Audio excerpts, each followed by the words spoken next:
क्यों सरकार ने जनता को सोना खरीदने से मना किया, वो भी 1 साल? भारत संकट में है और ये आम संकट नहीं है, ऊर्जा संकट है। और इस बार संकट मोचन बनकर प्रधानमंत्री नरेंद्र मोदी जी भारत को बचाने का रास्ता निकाले और उस रास्ते पर सभी देशवासियों को चलना है। और ये प्रधानमंत्री मोदी जी का अपील है, देश के लोगों से बहुत बड़ी अपील है। एक दो नहीं, 7 8 अपील नंबर 1, प्रधानमंत्री मोदी ने देशवासियों को कहा है कि 1 साल तक सोना न खरीदे, या पार्टी हो या शादी।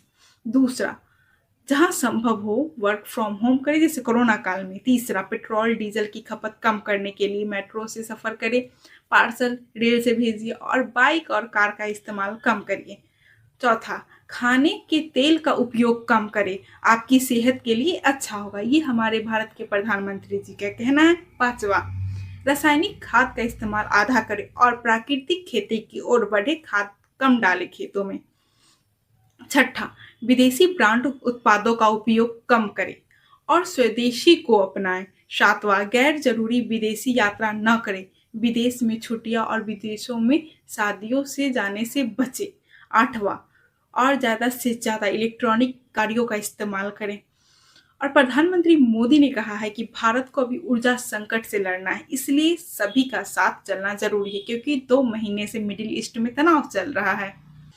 लेकिन इससे सोना का क्या प्रभाव पड़ता है डॉलर पे, चलिए जानते हैं। और क्या है ऐसी बड़ी वजह जिसे प्रधानमंत्री मोदी ने सोना खरीदने से मना किया है देशवासियों को। भारत दुनिया का दूसरा सबसे बड़ा गोल्ड कंज्यूमर है। हर साल भारत लगभग 750 टन सोना विदेश से खरीदता है। सरकारी आंकड़ों के मुताबिक भारत रोजाना करीब 1676 करोड़ का सोना आयात करता है, यानी हर घंटे लगभग 80 किलो सोना विदेश से आता है।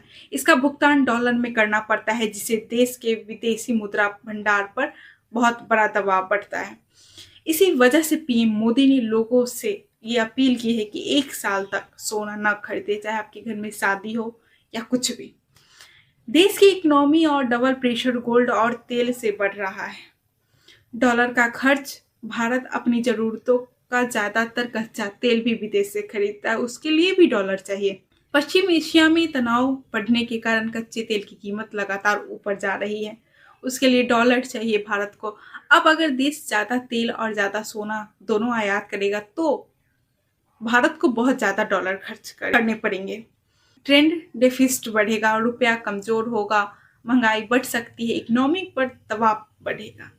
पीएम मोदी की अपील का मतलब ये नहीं है कि सोना ना खरीदे, 1 साल तक सोना ना खरीदे, बल्कि देश की इकोनॉमी को मजबूत करना भी है और रखना भी है। सरकार लोगों से अपील कर रही है कि पेट्रोल डीजल बचाए, कार पुलिंग अपनाए, जरूरत पड़े तब कार यूज करे अपना। विदेशी यात्रा सिर्फ जरूरी काम के लिए करे, सिर्फ गोल्ड में इन्वेस्ट ना करे, अलग कहीं इन्वेस्ट करे। विशेषज्ञों का कहना है कि अगर लोग समझदारी से खर्च करें तो देश का डॉलर रिजर्व मजबूत होगा और रुपये पर दबाव कम होगा। इसलिए हमारे भारत सरकार ने 1 साल तक सोना खरीदने के लिए मना किया है, क्योंकि देश में महंगाई न बढ़े और रुपया मजबूत रहे, डॉलर रहे, कि वो आगे किसी भी अनदर कंट्री से कच्चा तेल खरीद सके।